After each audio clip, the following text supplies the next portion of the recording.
Some of you may recognize Afghanistan. It was once the jewel of Central Asia. People used to go there for honeymoons. These days, unfortunately, Afghanistan is plagued by headlines. But there are good things happening in Afghanistan, and that's what I'd like to share with you. So who is Roshan? Roshan is the largest telecoms operator in Afghanistan. The word Roshan means light and hope. We've invested close to $500 million in the country. We've paid close to $200 million this year in taxes. We represent 6% of the GDP of Afghanistan. We have 1,200 employees, 20% of those are women, and we are a nationwide service. We're in 238 cities and towns across the country. These are very exciting statistics, created 30,000 jobs indirectly, but there's a lot of pain and agony that has gone into doing this. When you get 20% of your workforce that are women in a country where women have to be covered, that takes a lot of intentional activity to be achieved. So what did we do? We actually went out into the communities. We spoke to the communities. We explained what a second income would bring. We explained why we needed women. But we also talked to them and understood why they didn't want women in the workforce, what their cultural needs were, so that we could accommodate this two-way thing. So we have vans, women-only vans, that pick up the women from home, bring them to work, and take them back. They can wear their shalwar kameez and their dupatta, the headscarf, to work. We have situations where men and women work together, but we're very respectful of the way in which they work together. The indirect jobs have all happened because, as you know, Afghanistan is the country that has the most landmines. If you counted all the landmines in the world versus the landmines in Afghanistan, Afghanistan wins. So when we built a nationwide service, it wasn't as simple as dropping a tower down somewhere. We had to actually, survey the area, demine the area, build the road, then take the tower up. We created a lot of jobs as a result of this. Roshan has always built its business on values, ethics, integrity, social responsibility. Now, every company does this, and it sounds fantastic. But in the Afghan context, it's been difficult. So it's taken a lot of learning on both sides, but we're very proud to say that we are a company that does not tolerate passing bribes. We're a company that is fair. We have an HR policy that makes sure that we have every ethnic group represented in our workforce.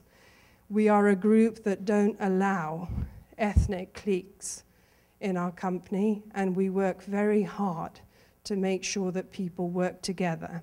In fact, our compensation policy and performance appraisal has a portion in it that makes sure that you have to help another individual, another department deliver in order to try and make people work together. Because many of you may have read The Kite Runner, 1,000 Splendid Suns. So you know when I say Hazara, Pashtun, Tajik, Uzbek, the greatest damage done in Afghanistan was done at the time of the Civil War. And if you killed my mother, it doesn't matter how great you are, or how great your son is, or how much further we're moving on. Ultimately, it's going to take several generations to forget that. So you do need some intentional inputs to try and get people over that fact.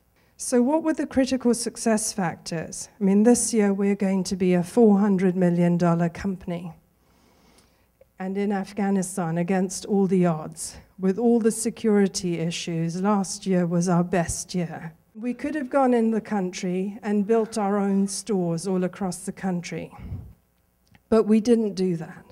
What we did was we built 7 flagship stores in 7 different provinces so that people could see what a store looked like. And then we invited Afghan entrepreneurs to become dealers of ours, so franchisees, as you would call them.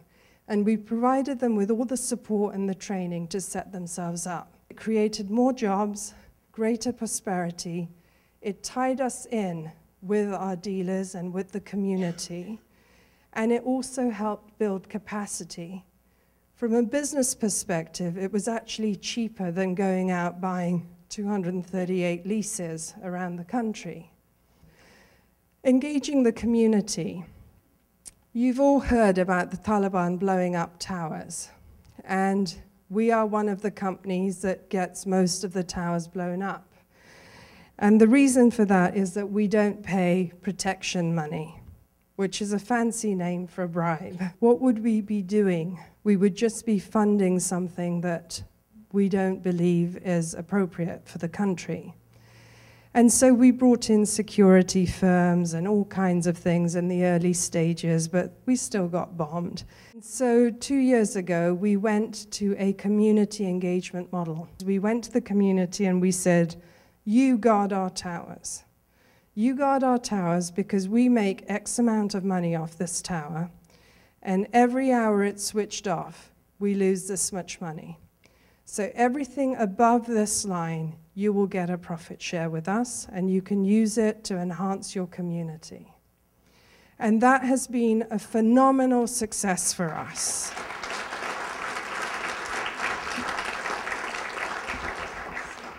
It's been a phenomenal success for us because, believe it or not, we've won the hearts and minds of the community, but we have also made tremendous savings.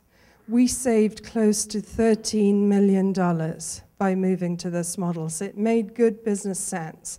It's not that we understand how to do business in this miraculous way. It's a part of the consequence of the environment we're in and the problems we're faced with. But I think this is what is so exciting about this group of people that run the company, that they can think out of the box and find solutions that are quite innovative.